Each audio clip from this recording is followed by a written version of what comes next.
Wow. All right, listen to this. The World Health Organization puts bleaching here on the African continent as a serious issue. Nigeria stands at 77%, Togo 59%, South Africa 35%, and Mali at 25%. That's the rate at which both men and women are bleaching here on the African continent. Joanne, before we went on that commercial break, we touched on the issue of bleaching.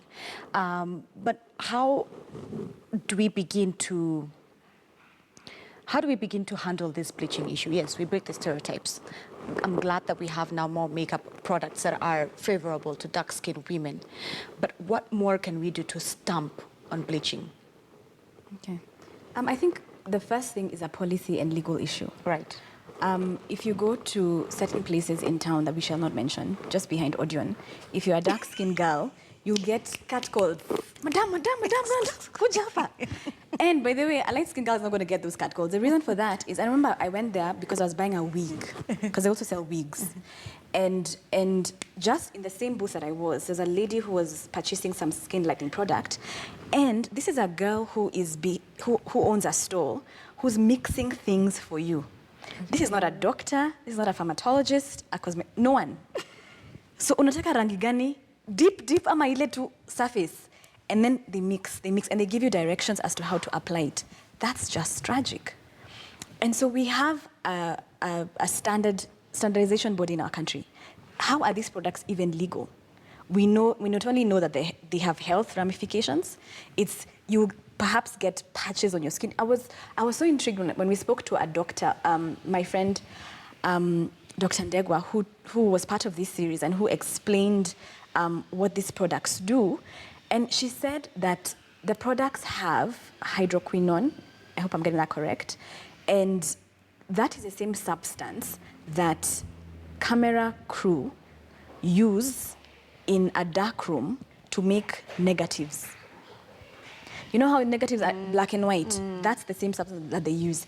And then there's mercury. I mean, Kenyans have had a lot about mercury from, a sugar scandal and all of that.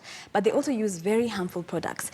And for me, I feel, I wouldn't judge anybody who uses them because, anyway, you're aspiring for this beauty standard and you're really, really far.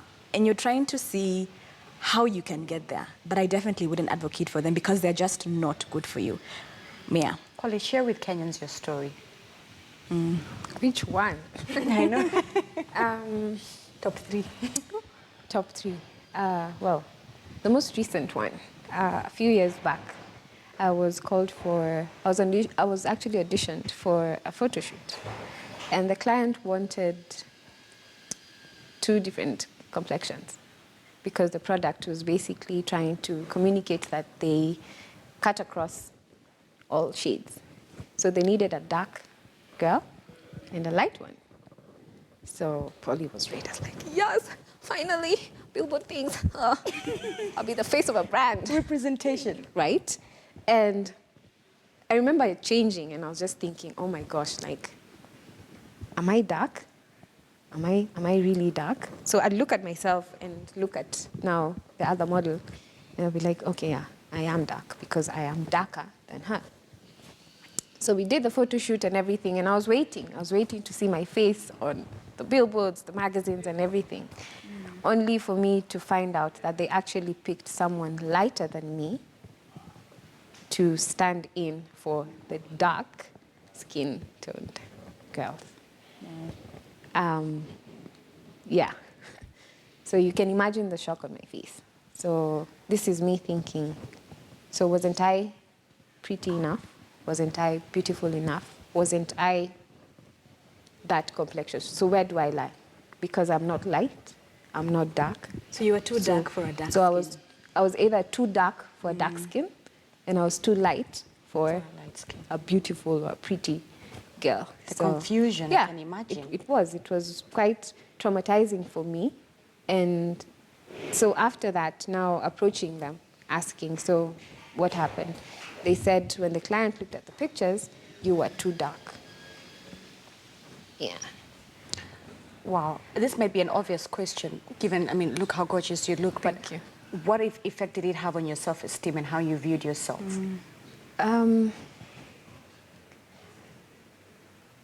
Wow. A lot. Because when it all started in primary school, actually, where the teasing started. So they used to call me Giza, Usiku, Blackboard, Kiwi, Black Sudanese. And at the time, I never took it in. So I think with time, because of hearing it a lot, it then now, like she said, it built up a personality that never existed, because then I knew I was not pretty enough. So years later, when people would look at me and then start calling me, oh, Black Beauty, you look so good, your skin tone, flawless, da da da. Melanin and then, popping. yeah, and then now I started getting modeling jobs. So after the modeling jobs, then comes such comments. Then I'm thinking, wait, what? What do you mean? So Society says nowadays, and I'm glad that we have it even on the bottom of our screen, my black is beautiful, or black is beautiful. But do you think that we have honestly accepted it and internalized it in society before even we go to Western countries, right here in Africa and on the continent and here in Kenya? Have we really, truly, honestly speaking, if we were to be honest with ourselves as a community, have we internalized and accepted that aspect of, anyway, black is beautiful? not yet. Far. Not Far yet. Yes. from it. We are far from it. Dee, let me hear your story. Well, for me, I grew up in a household where all the women were yellow. My mother is really light-skinned. My sisters were really light-skinned. I fall kind of in the middle. Right. I've never been made fun of being dark, like really dark, but I've not been considered as beautiful as the light skins. Yeah. So I felt like I was always reaching for that. Because in school, that all the popular girls were light-skinned. Everywhere I went, there was always a clique of like light-skinned chicks who have all the, I don't know, fun and attention, and I craved that attention. So I even remember going for a modeling job once, and it was me with a light-skinned girl, and one of the producers came to the makeup artist and said, oh, you really need to work on her and make her look really, really nice so that this light-skinned girl doesn't outshine her, because the light-skinned girl is already so gorgeous. So please work on this one, so at least they're somewhere on the same level. So it always felt like I was lacking, like, oh, I'm cute, but you're not like an A. You're like you're a B+. It's not so bad. At least you're not a D. That's what it felt like society was saying. The darker you are, the less beautiful. The lighter you are, the more beautiful. So I definitely used to wish that, oh man, why didn't I get the yellowness? I would have been so far, even as an artist, and I've been like that. Those thoughts were there, definitely. But then it's just coming to appreciate your own uniqueness, coming to appreciate who you are, who God made you to be. And now I'm like, wow, I would not have it any other way. I am so delicious. And yes, Yeah. yes. All right, ladies, let me get your closing comments, and I'll start with Joanne coming all the way back down. Your closing comments, Joanne, and what I would really love for you to touch probably in your closing comments is how maybe people within the white community could also play a positive role in making sure that we are talking and handling racism and colorism, again, in a positive way. The reason why I say this is that recently I saw a picture on Instagram where this lady was dressed as a princess. She was a dark-skinned lady, and a white girl thought that she was actually the little girl. The dark-skinned woman was the princess. This is, now that they have a black princess, she thought that that was her on the streets, which I thought was phenomenal. But also maybe probably what the white community, their role that they can add into probably fighting racism and colorism in a positive light. Joanne. I like that you've touched on the princess, because so I've got a young child, and the other day we were watching cartoons, and there's this one, the wheels on the bus go round and round cartoon, and for this particular one, in the bus, the driver and some of the people in the bus who were black were monkeys, and the other people were white and blue eyes and blonde hair. And I was like, why are the dark people monkeys? I thought it's just children in a bus. They should all be, you can make them dark, but don't make them monkeys. And so I feel like media nuances are very strong. I feel like the narrative is also very, very strong. And it's up to people of authority, people in media spaces, people in advertising, to help dismantle those negative narratives of dark skin.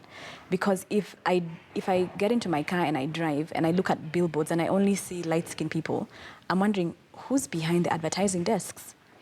If I watch music videos and I only see, I mean, she mentioned Sauti Sol, and I'm like, surely Sauti Sol had no option but to have melanin, because it's a melanin song. Surely if they did not have melanin girls, it would have been a problem. Right. So, but that's an anomaly, a complete misnomer.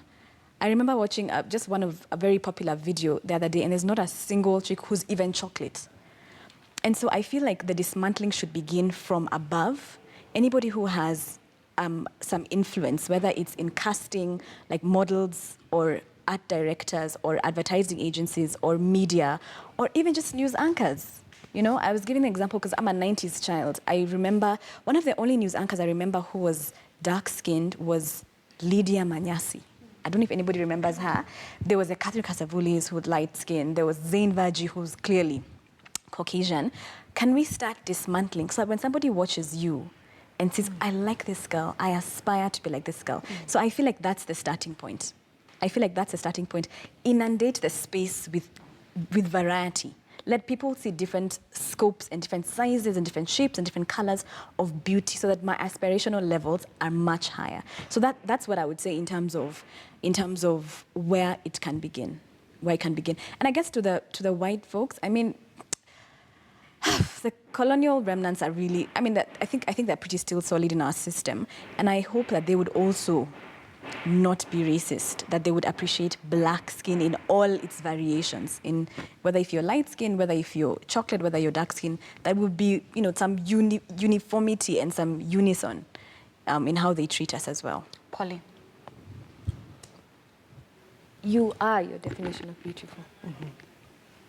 Beautiful does not, you don't need someone else to tell you what, or to define what beautiful is. I am my own definition of beautiful. Jojo is, and so is Mayonde, and so are you. So let's not try and seek validation and the definition and the understanding of what beautiful is based on what the internet says, on what society says. Because beauty doesn't have a complexion and it doesn't have race to me. So understand and love on yourself. Yes. All right, Diana. Just like to add on what you said, because you said it so well. I think it's understanding yourself as a child of God, because we are all children of God here, and He does not make mistakes. He made us all beautiful. So I feel like every single person who walks on this planet needs to feel beautiful and valuable and loved and significant, because that's who we are, and everything else is a lie, is an illusion. And so it's breaking those illusions with ourselves first. Exactly. How you see yourself is the most important you've touched thing. on that, but before we close off the show, I would love for you to stretch it a bit further, in the sense that maybe probably we as Africans and we as Black people also need to start being honest with ourselves.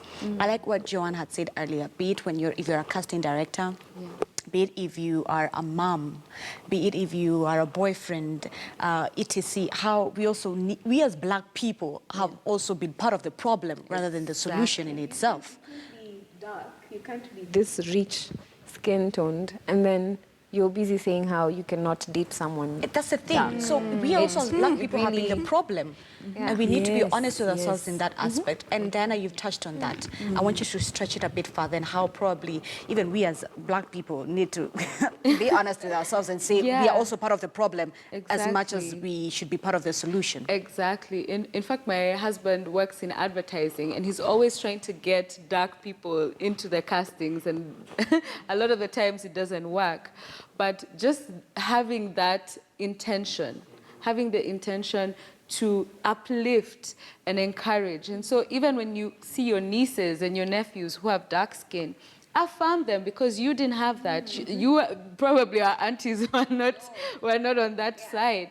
But it does start with us now. Like, what can I do to break the cycle? What can I do to make Black dark-skinned children feel beautiful and feel loved? What can I do in my society as an artist, as an art director, as a lawyer? What can I do to make people feel valuable, the people around me? Yeah. Wow. So it starts with you. It starts with me. It starts with us. Dark-skinned girls, this is a question to everyone watching. Do you affirm your darker skin friends? Do you affirm them? Do you tell them that they're beautiful? Or do you say, you look nice, you look cute, you're pretty, and then you go all crazy using all types of hashtags when it comes to your light-skinned girlfriends? When I wear my kink, my froze, my braids, am I not pretty enough? Or do I need to straighten my hair to beat my face like this every day?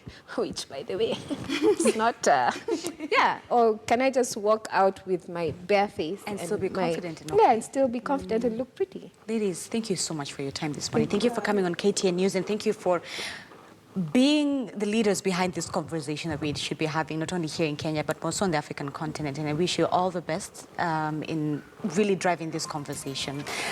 Sitting closer to me, I had Joanna Kuria. She is the founder of Double X Agent, the team behind Double X Agenda, the team behind people who are deciding to, have this conversation of colorism here in Kenya. And of course, sitting closer to her, Polly Mamu, she is an art director, and on my far end, Diana Mayonde, she is an artist and entertainer. Ladies, thank you again for your time. This is where we will close off Morning Weekend Express. That is, I'll see you again at 11 a.m. for a quick update of stories making headlines. But for now, it's bye-bye.